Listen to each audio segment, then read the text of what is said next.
simplemente dar motivo a todos los jóvenes que tienen como lengua materna sus idiomas de origen, pues seguir escribiendo canciones, seguir escribiendo poesía, seguir escribiendo cuentos, para que de esa forma se fortalezca, ¿no?, nuestro idioma materno.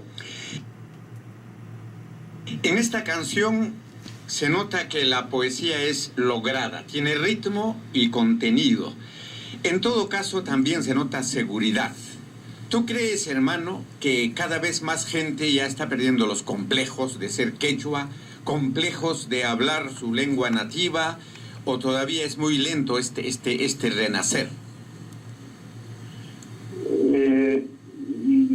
Es un poco lento, a veces yo mismo me he sentido marginado, humillado, criticado, pero hay que ponerse fuerte y pues hay que querer, ¿no?, nuestra lengua materna, hay que querer nuestro Pachamama, porque es lo que nos da fortaleza, ¿no?, para seguir adelante. ¿Qué decir a los jóvenes, a las señoritas, a los jovencitos, a las jovencitas que aún sabiendo hablar el quechua no se expresan, por ejemplo, en quechua en diferentes ciudades de nuestro territorio nacional?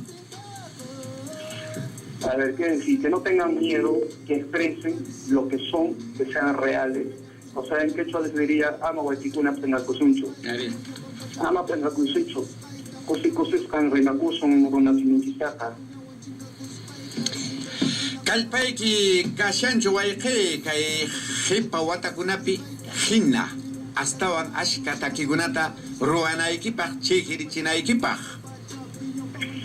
Digo, esto sería no trata ancha calpayos mi kashani calcuna ruwanaypaq hasta guanyuna y cama no va a guanyasaqmi takikunataqa porque cosas cantaricuni zaparoaspa y Ajá, tanque puriki hina huayquecha anchatacho tusuco caita que iniquiconata mana chuicha llacta más inchiscona. Claro, a los demás les gusta, que los demás cantinos no, pero bueno, pues yo sigo insistiendo, ¿no? Sé que mañana más tarde lograré conquistar todo el mundo, tal vez, ¿no?